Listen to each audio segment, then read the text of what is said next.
Hello friends, welcome back our YouTube channel. दोस्तों, आप सभी लोगों को हमारे इस यूट्यूब चैनल पर बहुत बहुत स्वागत है। दोस्तों, आज हम लोग पढ़ने वाले हैं भारत में नीति आयोग के बारे में। आप सभी लोगों को पता होगा, नीति आयोग हमारे एग्जाम की दृष्टि से एक बहुत ही इंपॉर्टेंट टॉपिक है। यहाँ से हमारे एग्जाम में अक्सर क्वेश्चन देखने को मिल जाता है। तो आज हम लोग उसी नीति आयोग को दोस्तों कवर करेंगे और जानेंगे कि यहाँ से कौन कौन से इंपॉर्टेंट क्वेश्चन हैं जो हमारे एग्जाम में अक्सर देखने को मिलते हैं।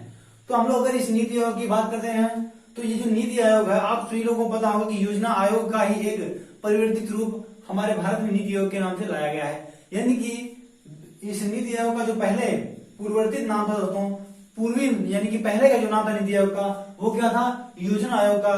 दोस्तों, ये योजना आयोग था, योजना आयोग को ही परिवर्तित करके नीति आयोग के नाम पे लाया गया था। तो बात करते हैं कि हम लोग इस नीति आयोग की, तो सबसे पहले हम लोग इस नीति आयोग के फुल फॉर्म की बात करेंगे। नीति आयोग, नीति यानी कि national institution for transforming India, यानी कि national institutional for transforming India. यानी कि हम लोग अगर बात करते हैं इसके हिंदी में, तो भारत में इसका नाम होगा राष्ट्रीय भारत परिवर्तन संस्थान। दोस्तों, इसमें अगर बात करते हैं हिंदी में, तो राष्ट्रीय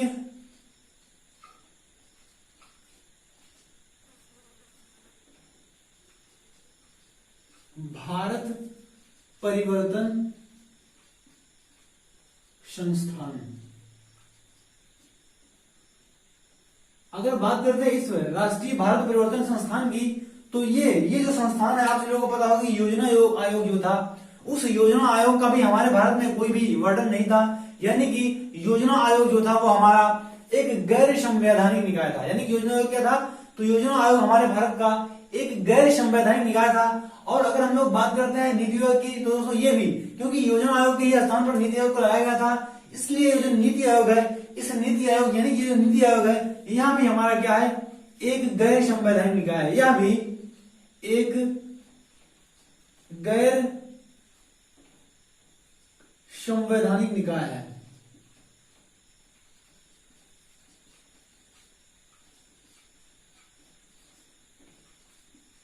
यानी कि इस नीति आयोग का हमारे भारतीय संविधान में कहीं भी कोई भी वर्णन देखने को नहीं मिलता है। यानी कि हमारे भारतीय संविधान में इस नीति आयोग नामक कोई भी संस्था नहीं है। लेकिन इस नीति आयोग को योजना आयोग के स्थान पर लाया गया था। कब लाया गया था? तो इस नीति आयोग को हमारे भारत में उस समय तत्कालीन जो सरकार थी, जनता सरकार के द्वारा ही भारत में 1 जनवरी दोस्तों 1 जनवरी 2015 को इस नीति आयोग का गठन किया गया था। और उस समय जो सरकार किसकी थी? तो जनता पार्टी। उस समय हमारे भारत में जनता पार्टी की सरकार चल रही थी। और बात करते हैं उस समय हमारे भारत में योजना आयोग चल रहा था। और उस समय योजना आयोग की बात करें तो जो प्लानिंग कमीशन होता है दोस्तों, वो प्लानिंग कमीशन हमारे भारत में क्या करता था? पहले प्लानिंग कमीशन हमारे भारत में जो प्लान तैयार करता था, एक योजना बनाता था कि इन 5 वर्षों में, यानी कि 5 वर्षों के लिए प्लान बनाता था, 5 वर्ष में हमारे भारत का शासन कैसे चलाया जाए, उसके बारे में जो है प्लान करके जो है तैयार करता था। और वो हमारे तत्कालीन सरकार को सौंपता था। और वो हमारी जो तत्कालीन गवर्नमेंट थी, वो अपने उसी हिसाब से हमारे भारत पर जो है रूल किया करती थी। लेकिन वो जो योजना आयोग था दोस्तों, योजना आयोग में बहुत कुछ कमियां थी। उन्हीं कमियों को दूर करके ये नीति आयोग लाया गया था। हम उन्हीं के बारे में कुछ चर्चाएं करेंगे, लेकिन जहां जरूरत पड़ेगी हम उसको डिस्क्राइब करेंगे। उससे पहले यानी कि इसके बाद हम लोग पढ़ेंगे योजना आयोग, और उसमें हम लोग उस योजना आयोग को पूरी अच्छी तरह से जो है डिस्क्राइब करेंगे। बात करते हैं हम लोग इस नीति आयोग की दोस्तों। तो नीति आयोग उस समय हमारे भारतीय जनता पार्टी की सरकार थी। और उस समय हमारे भारत में चल क्या रही थी? तो उस समय हमारे भारत में 12वीं पंचवर्षीय योजना चल रही थी। 12वीं पंचवर्षीय योजना उस समय हमारे भारत में चल रही थी। और उस समय दोस्तों वो जो टाइम था पंचवर्षीय योजना का, वो 2012 से लेकर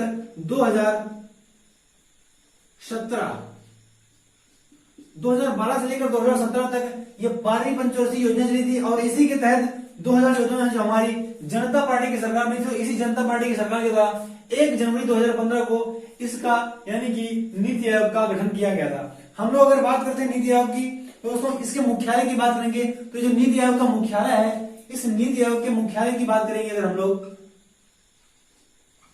तो इसका मुख्यालय आप सभी लोगों को पता होगा नई दिल्ली में है, और आप सभी लोगों को पता होगा नई दिल्ली हमारे भारत की राजधानी पहले कोलकाता हुआ करती थी, लेकिन 1911 में 1911 में ये दिल्ली, दोस्तों दिल्ली को हमारे भारत की राष्ट्रीय राजधानी बनाया गया था। अगर हम लोग इसे अगले पॉइंट की बात करें, इसमें हम लोग देखेंगे कि इस नीति आयोग को हमारे भारत का मुख्य थिंक टैंक कहते हैं। इसे अर्थात नीति आयोग को भारत का मुख्य थिंक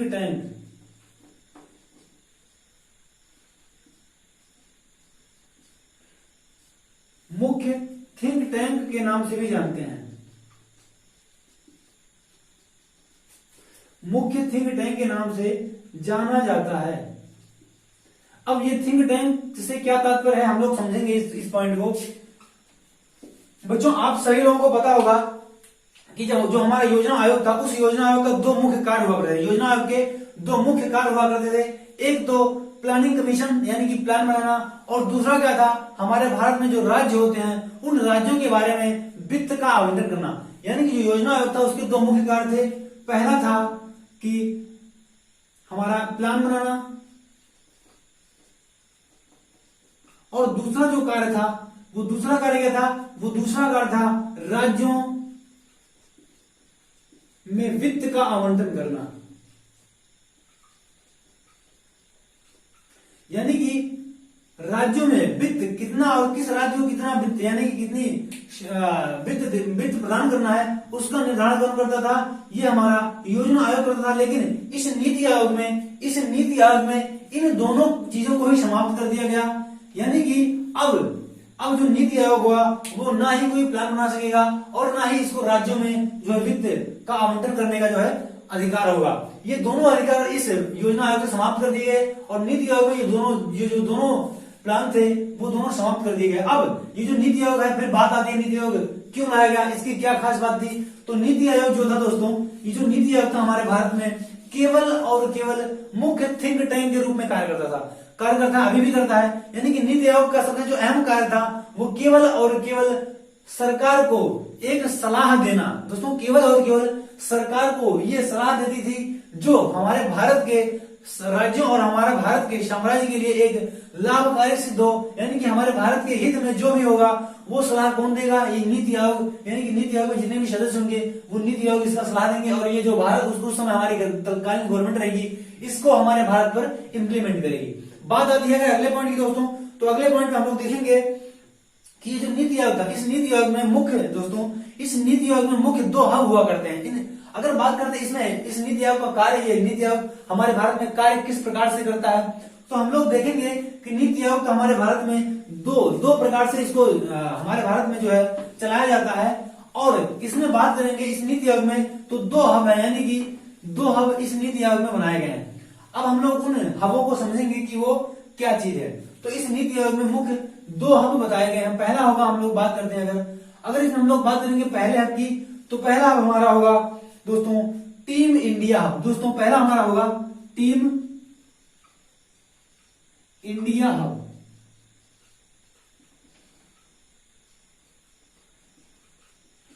और दूसरा हमारा क्या होगा दोस्तों, पहला तो हमारा होगा टीम इंडिया हब, और दूसरा हमारा होगा knowledge and innovation hub. Knowledge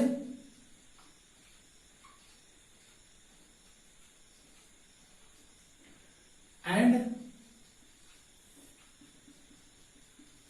innovation hub. अब बात करते हैं इस टीम इंडिया हब की, यानी कि इस टीम इंडिया हब को हम लोग बात करते हैं तो ये क्या होता है। इस टीम इंडिया हब का जो सबसे प्रमुख काम है, सबसे प्रमुख काम क्या होगा इसका, तो ये जो टीम इंडिया हब होगा इसका सबसे प्रमुख कार्य क्या होगा, राज्यों और केंद्रों के मध्य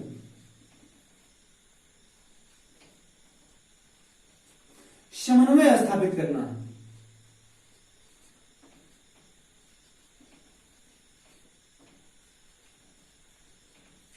और बात करते हैं इस नॉलेज एंड इनोवेशन हब की, दोस्तों इसमें हम लोग देखेंगे कि नीति आयोग को किस प्रकार से बेहतर बनाया जाए, उस पर काम करने का जो कार्य होगा इस नॉलेज एंड इनोवेशन हब का होगा।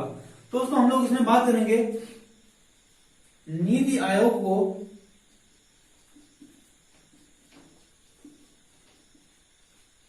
बेहतर बनाने के लिए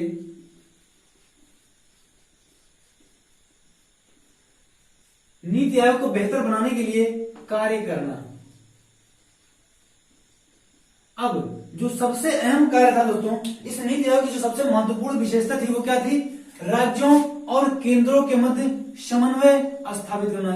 यानी कि हम लोग अगर बात करें योजना आयोग की, तो योजना आयोग में ऐसा कोई भी कार्य नहीं था जिसमें राज्यों और केंद्रों के मध्य समन्वय स्थापित हो। यानी कि हमारा एक प्रकार से अगर हम लोग समझे, एक उदाहरण के तौर पर हम लोग समझने की प्रयत्न करेंगे, तो हम लोग इसमें देखेंगे कि इसमें यानी कि योजना आयोग की बात करेंगे तो योजना आयोग में कोई भी ऐसा कार्य नहीं था जिसमें राज्यों और केंद्रों के मध्य समन्वय स्थापित हो। यानी कि इसमें जो केंद्र सरकार होता था वो कोई भी जो है जो कानून बना देता था, और उस कानून को दोस्तों यानी कि राज्यों के द्वारा मतलब केंद्र के द्वारा जो पैसों का आवंटन होता था वो किस प्रकार से करना चाहिए वो केंद्र सरकार तय कर देता था। लेकिन इसमें जो है राज्यों का कोई भी वो नहीं होता था। यानी कि केंद्र सरकार जो भी लॉ बना देगा उसे राज्य सरकार इंप्लीमेंट करेगा। इसमें राज्य सरकार अर्थात मुख्यमंत्री को कोई भी जो है डायरेक्ट पहुंच नहीं थी, कि योजना आयोग में कोई भी पहुंच नहीं थी जिससे वो उस मुख्यमंत्री उस केंद्र में अपनी जो है बात रख सके।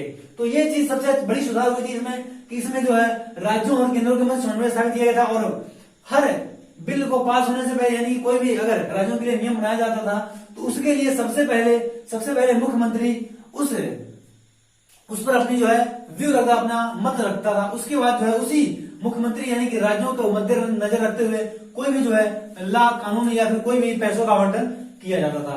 और पैसों का आवंटन जो भारत में अब करता कौन है?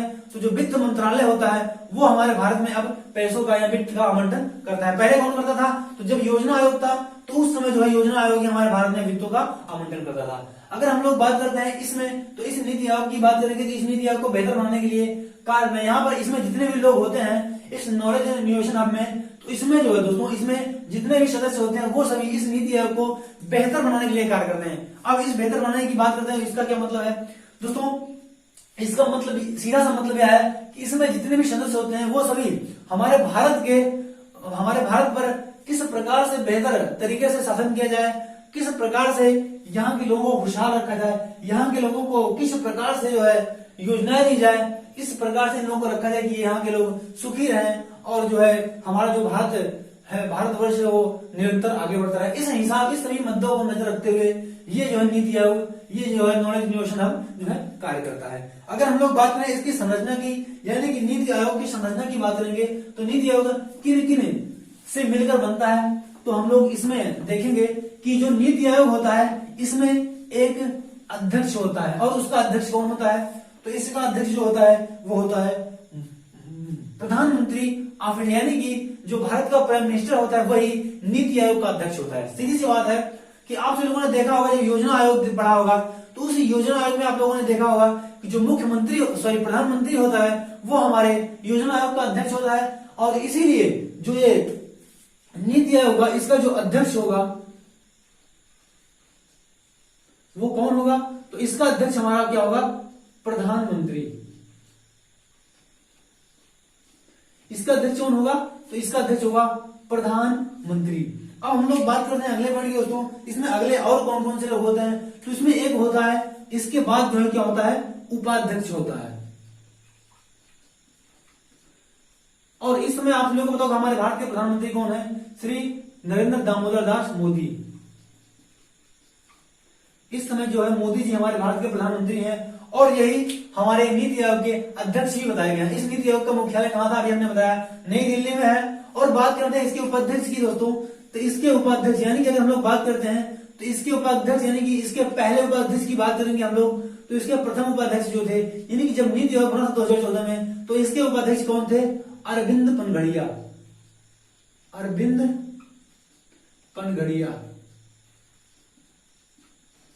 और अगर हम लोग बात करते हैं इसके वर्तमान के अध्यक्ष की दोस्तों, तो इसके वर्तमान में इसको जो वर्तमान में अध्यक्ष हैं वो हैं राजीव कुमार। दोस्तों इसके वर्तमान में अध्यक्ष कौन है? तो राजीव कुमार जी हैं।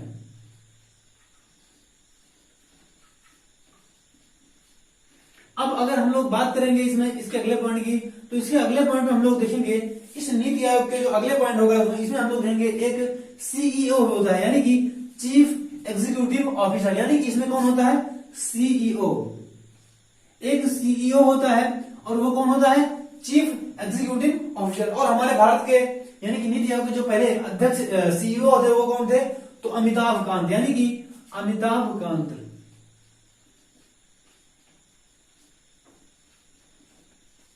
वर्तमान में हमारे जो नीति आयोग के सीईओ हैं वो कौन है, अमिताभ कांत। यानी कि बच्चों जो भी पॉइंट हम बता रहे हैं वो आप लोगों एग्जाम की दृष्टि से बहुत ही ज्यादा इंपॉर्टेंट है। हम केवल और केवल वही बात करेंगे इसमें जो आप सभी लोगों को एग्जाम को लेकर क्वेश्चन वहां से डायरेक्ट क्लिक होते हैं। दोस्तों केवल और केवल वही बातें यहाँ पर होंगी। बात करते हैं सीईओ की, तो कौन थे, अमिताभ कांत। और अगर हम लोग बात करते हैं इस सीईओ के बाद, यानी कि इसके बाद हमारे इस नीति आयोग में कुछ एक लोग काम करते हैं इसके नीचे, यानी कि पहला कौन होगा, अध्यक्ष होगा, दूसरा उपाध्यक्ष होगा, तीसरा सीईओ होंगे। उसके बाद हम लोग बात करते हैं कि तीसरा क्या होगा इसमें, यानी कि चौथा और पांचवा, चौथा क्या होगा इसमें, तो हम लोग देखेंगे इसमें चौथा क्या होगा, पूर्णकालिक सदस्य, यानी कि इसमें कौन होता है, फिर उसके बाद पूर्णकालिक सदस्य होते हैं।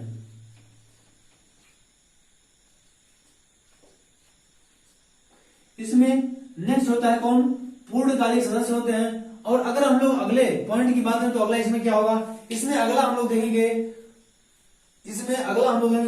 पदेन सदस्य। पदेन सदस्य, इसमें कुछ सदस्य होते हैं, पदेन सदस्य होते हैं। जैसे इसमें हम लोग बात होते हैं पदेन सदस्य में, तो ये हमारे प्रधानमंत्री हुए, ये हमारे अरविंद पटनायक, राजीव कुमार, ये सभी जो है पदेन सदस्य होते हैं। और इसमें कुछ पूर्णकालिक सदस्य भी होते हैं। बात करते हैं इसके अगले पॉइंट, जो सबसे महत्वपूर्ण पॉइंट अभी हमने आगे डिस्कस किया, पहले डिस्कस कर चुके हैं हम लोग इसको। और ये हमारा क्या होता है, अगला पॉइंट हमारा यूनियन काउंसिल, यानी कि भारत के यूनियन काउंसिल होता है, यानी कि यूनियन काउंसिल। और इस यूनियन काउंसिल का मतलब क्या होता है दोस्तों, इसमें हम लोग देखेंगे ये जो यूनियन काउंसिल होता है इसका मतलब क्या होता है, यानी कि ये जो नीति आयोग की काउंसिल है, इसमें हर एक राज्यों के मुख्यमंत्रियों को शामिल किया गया था। इसमें हर एक राज्यों के मुख्यमंत्री और जो हमारे केंद्र शासित प्रदेश होते हैं, उन केंद्र शासित प्रदेशों के जो यूटी यानी कि एलटी होते हैं, उन सभी को इसमें रखा गया था। यानी कि हम लोग बात करेंगे इसमें तो राज्यों के सीएम और यूटी के यानी कि यूनियन टेरिटरीज के, हर एक यूनियन टेरिटरी के जितने भी एलटी होते हैं उन लोगों को इसमें इस यूनियन काउंसिल में जो है शामिल किया गया था। तो ये जो वेरी वेरी इंपॉर्टेंट पॉइंट है दोस्तों, ये है बहुत ज्यादा इंपॉर्टेंट है। यहां से हमारे एग्जाम में सबसे ज्यादा जो मुख्य कार्य था इस नीति आयोग का, ये पॉइंट यही था कि इसमें यानी कि जो हमारा नीति आयोग है इसके पैनल में यूनियन काउंसिल में राज्यों के मुख्यमंत्री और हर एक केंद्र शासित प्रदेशों के एलटी को इसमें सम्मिलित किया गया था, इसमें रखा गया था। बात करते हैं योजना आयोग की, तो योजना आयोग में ऐसा कोई भी वो नहीं था जिसमें हमारे राज्यों और केंद्रों के मध्य समन्वय स्थापित हो सके, लेकिन इस नीति आयोग में इस बात को रखा गया। और सीएम और यूटी के जो एलटी होते हैं उन सभी को इसके अंतर्गत, इस नीति आयोग के पैनल के अंतर्गत रखा गया था। बात करते हैं अगले पॉइंट, तो अगला हमारा क्या था, अल्पकालिक सदस्य। अगला हमारा क्या था, तो अल्पकालिक सदस्य, यानी कि तो अगला हमारा होगा विशेष आमंत्रित सदस्य। अगर हम लोग इसको कहना चाहें तो ये अल्पकालिक सदस्य भी होते हैं। यही हमने बोला अल्पकालिक सदस्य या विशेष आमंत्रित सदस्य, यानी कि कुछ पलों के लिए ये लोग आमंत्रित होते हैं, इन्हें हम लोग अल्पकालिक सदस्य बोलते हैं, पूर्णकालिक सदस्य होते हैं, पदेन सदस्य होते हैं और यूनियन ऑफ काउंसिल होता है। इन सभी से मिलकर हमारे नीति आयोग की जो संरचना है वो जो है पूरी होती है।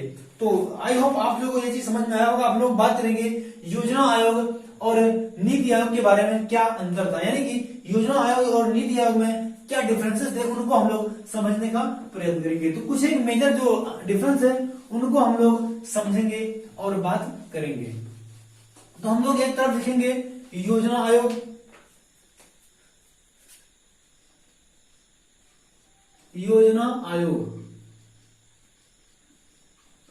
और दूसरी तरफ हम लोग लिखेंगे NITI Aayog.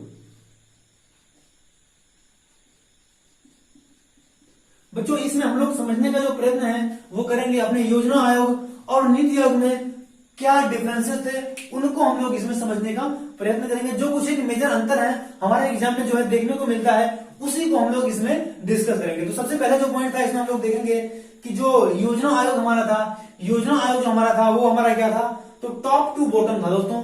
Top to bottom जो मॉडल था वो हमारा योजना आयोग में था। योजना आयोग में क्या था, टॉप टू बॉटम। ये जो हमारा योजना आयोग था इसका जो प्रोजेक्ट था वो क्या था, टॉप टू मॉडल। दोस्तों इसमें आप लोगों को समझ में नहीं आएगा लेकिन हम आपको समझाने का प्रयत्न करेंगे।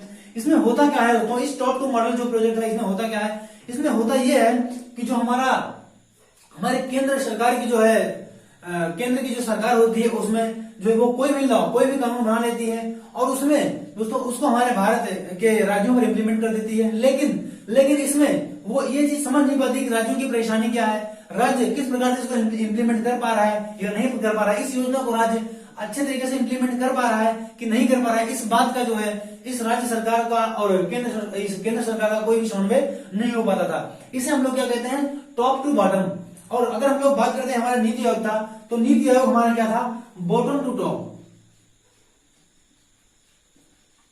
Bottom to top project.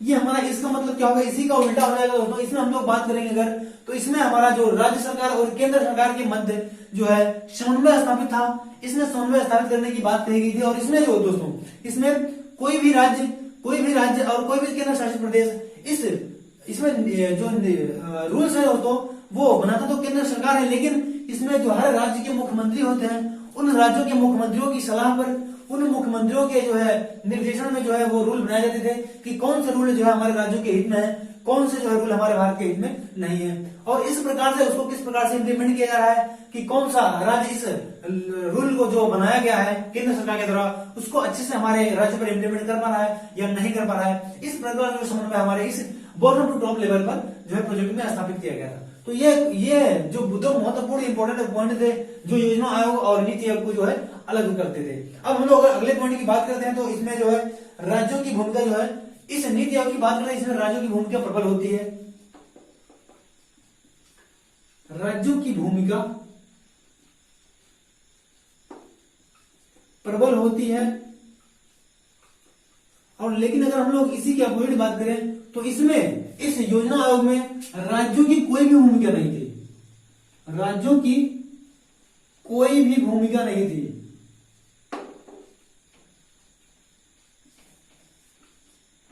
अर्थात जो भी कानून ये केंद्र सरकार बनाएगा उसको हमारे राज्यों पर इंप्लीमेंट करना जो है आवश्यक होता था। लेकिन इसमें जो है इसमें ऐसा नहीं है। इस नीति आयोग में ये चीज लागू किया गया था कि हमारे भारत के मुख्यमंत्री, हमारे भारत के हर राज्यों के जो मुख्यमंत्री होंगे उनके निर्देशन में जो है जो इस हमारे राज्य के लिए लाभकारी होगा वही जो है रूल्स बनाए जाएंगे। तो अगर हम लोग बात करते हैं अगले पॉइंट की तो अगला क्या अंतर था दोस्तों, इसमें जो है नीति आयोग की बात करें, नीति आयोग में यह कोई भी वित्त आवंटन नहीं करता। सबसे इंपॉर्टेंट पॉइंट यह है कि जो नीति आयोग है यह कोई भी वित्त आवंटन नहीं करता था, कोई भी वित्त आवंटन नहीं करता। लेकिन अगर हम लोग वही बात करते हैं अपने इस वित्त आयोग की, इस योजना आयोग की, तो इसमें जो है योजना आयोग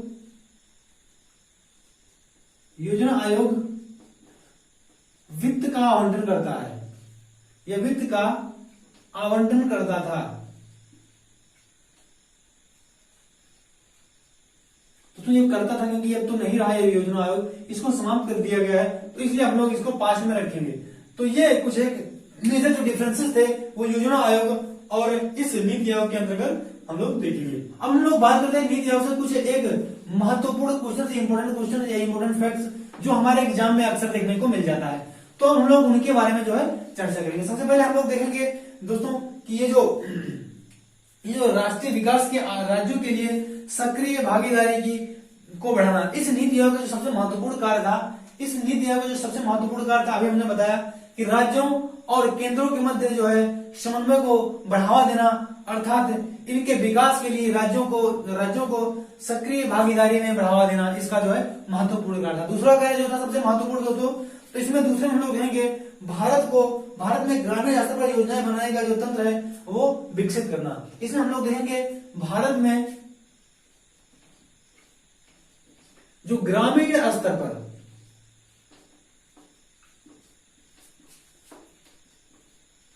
योजना बनाने का तंत्र विकसित करना।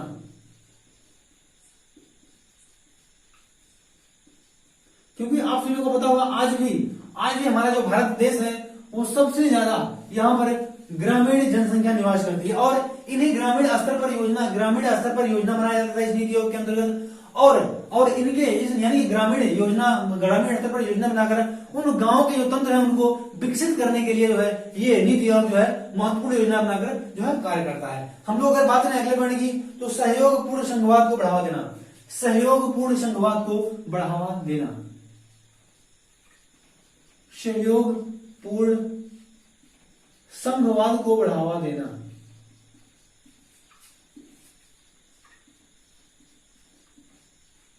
अगर हम लोग इसके अगले पॉइंट की बात करेंगे तो अगले पॉइंट हम लोग जाएंगे केंद्र तथा राज्य को राष्ट्रीय तथा अंतर्राष्ट्रीय तकनीकी सलाह देना। यानी कि इस नीति में जो सबसे महत्वपूर्ण कार्य है केंद्र तथा राज्य को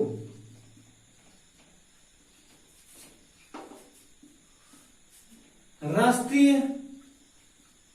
तथा तकनीकी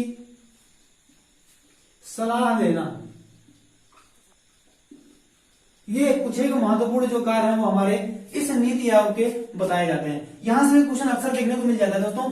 यहां से अगर हम लोग क्वेश्चन क्रिएट करने की बात करें तो यहां से लगभग 50 क्वेश्चन क्रिएट हो जाएंगे। तो हमने आप सभी लोगों को नीति आयोग अच्छे से डिस्कस किया, अच्छे से समझाया दोस्तों। आई होप आप सभी को नीति आयोग अच्छे से समझ में आएगा दोस्तों। अगर अच्छे से समझ में आया है और वीडियो में आप लोगों ने अच्छे से कुछ सीखा भी है दोस्तों, तो दोस्तों आप लोगों से विनम्र निवेदन है कि वीडियो को लाइक कर दीजिए और वीडियो को शेयर कर दीजिए दोस्तों, क्योंकि तभी तो हमारा भी मनोबल बढ़ेगा दोस्तों। और हम आप सभी लोग डेली ऐसे एक ना एक वीडियो लेकर आएंगे जहां से आप लोगों को अच्छे से बहुत कुछ सीखने को मिलेगा दोस्तों। तो आई होप आप लोगों को वीडियो पसंद आई होगी।